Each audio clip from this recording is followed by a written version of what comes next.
Kita semua pasti sepakat bahwa Indonesia harus jadi negara besar, harus jadi negara berpengaruh, dan harus menjadi negara yang disegani, berdaulat pada saat Indonesia merayakan hari kemerdekaan yang ke-100 di tahun 2045. Menjadi negara besar harus masuk top 3 negara termakmur dan menjadi top 3 negara terkuat secara militer, juga negara berpengaruh secara soft power. Soft power bisa merupakan pengaruh budaya seperti K-popnya Korea Selatan, Bollywoodnya India, Hong Kong Macau-nya Tiongkok, Hollywoodnya Amerika. Soft power juga bisa berupa penguasaan AI, teknologi informasi, semikonduktor chips, media, perdagangan, dan distribusi barang. Itu semua merupakan kekuatan soft power yang harus Indonesia kuasai. Negara dikatakan makmur, pertama adalah jika GDP per kapitanya atau pendapatan satu orang dalam satu tahunnya adalah $12.800 atau senilai 198 juta rupiah setahunnya. Saat ini Indonesia baru sepertiganya, hanya $4.200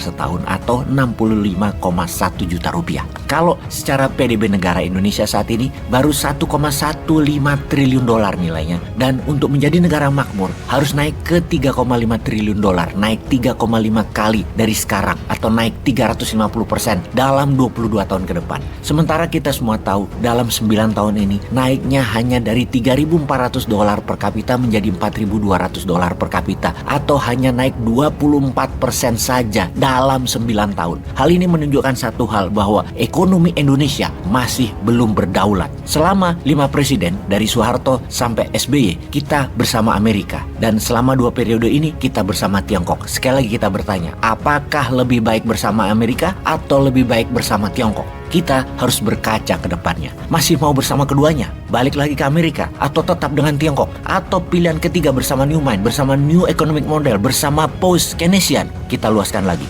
Amerika di belakangnya ada Sekutu Barat, ada Uni Eropa, ada Australia, Jepang, Korea Selatan. Kemudian di sisi Tiongkok ada BRIC, Brazil, Rusia, India, China, dan South Africa. Negara seperti Saudi yang mau menjadi global player dengan kekuatan Ka'bahnya yang menjadikan center 2 miliar umat muslim akan menjadi kekuatan berbasis wilayah yang akan membuat Saudi dari petrol country menjadi negara jasa spiritual dan properti. Saudi ingin bergabung dengan BRIC. Demikian juga Iran. Sementara Iran dan Saudi sangat berseberangan secara ideologi, namun secara ekonomi mereka bersedia bergabung. Untuk itu, kita ketiga negara ini terlebih dahulu karena secara militer ketiganya adalah produsen alat perang. Apa itu 3 negara yang kita maksud? Rusia, Tiongkok, dan Iran. Di saat Uni Eropa, NATO, dan Amerika sepakat memberikan senjata ke Ukraina dan memberi sanksi lebih keras lagi terhadap Rusia, Tiongkok dan Iran secara terang-terangan membantu Rusia. Ketiganya saat ini mengikat diri bukan hanya dalam bidang ekonomi, namun dikuatkan dalam bidang pertahanan. Fakta pertahanan baru. Kita semua tahu bahwa Tiongkok tidak nyaman dengan perang di Ukraina, namun tetap memberikan Rusia diplomatic umbrella di PBB dan berbagai forum dunia, termasuk menjual senjata ke Rusia dan membeli minyak dan gas Rusia. Di sisi Iran, drone kamikaze atau Shahid drone telah ribuan dikirim ke Rusia dari sejak sebelum perang hingga saat ini. Kita semua tahu industri drone perang Iran adalah yang terbanyak, terlengkap, tercanggih di dunia saat ini. Ditambah lagi rudal balistik Iran yang terbaru dikirim ke Rusia.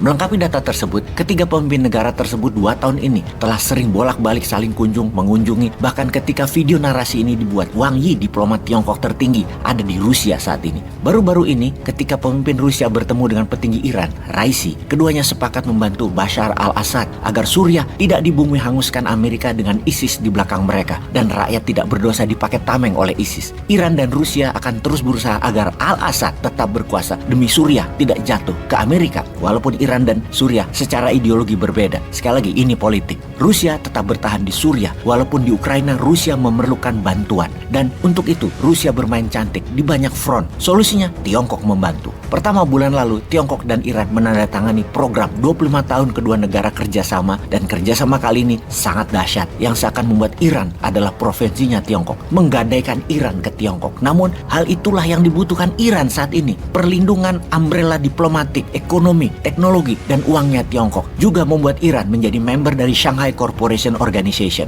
sebuah organisasi yang membuat semua negara-negara daratan Asia Timur sampai Asia Tengah, Asia Barat, dan Eropa Timur bersambung dengan tengahnya Tiongkok untuk dispesialkan dalam hal ekonomi, dalam hal teknologi, dan keuangannya oleh Tiongkok. Ketika bulan lalu Ibrahim Raisi ke Tiongkok, sambutannya ketika mendarat di Beijing adalah grandios. Full military welcome ceremony plus red carpet. Status ini hanya diberikan kepada mitra khusus Tiongkok. Kunjungan Raisi adalah kunjungan pertama kali pemimpin Iran dalam 3 dekade terakhir. Dan ketika jumpa pers dikatakan inilah gerakan anti barat terkuat menentang world order sekutu dan Amerika, menentang hegemoni barat dan menentang bullying barat. Sahabat perlu ketahui bahwa setelah ketiganya mengikat dalam satu kekuatan militer, ada beberapa negara kecil yang berminat bergabung dengan mereka segera, yaitu Nicaragua, Venezuela, Kamboja, Myanmar, dan yang paling menakutkan adalah Korea Utara. Korea Utara negara yang lagi flexing berulang-ulang atas kekuatan rudal balistiknya yang terus-terusan menembak ke arah Jepang sampai melewati kepulauan Jepang akan bergabung dengan penentang hegemoni barat ini. Pertanyaan sekarang, di manakah posisi Indonesia? Akankah Indonesia menjadi bagian dari dua hegemoni ini atau netral, atau wondering what happened, menjadi tertinggal, atau membangun ke dalam, percaya kekuatan anak bangsa? Mudah-mudahan 2024 ke depan pemimpinnya pro NKRI ya.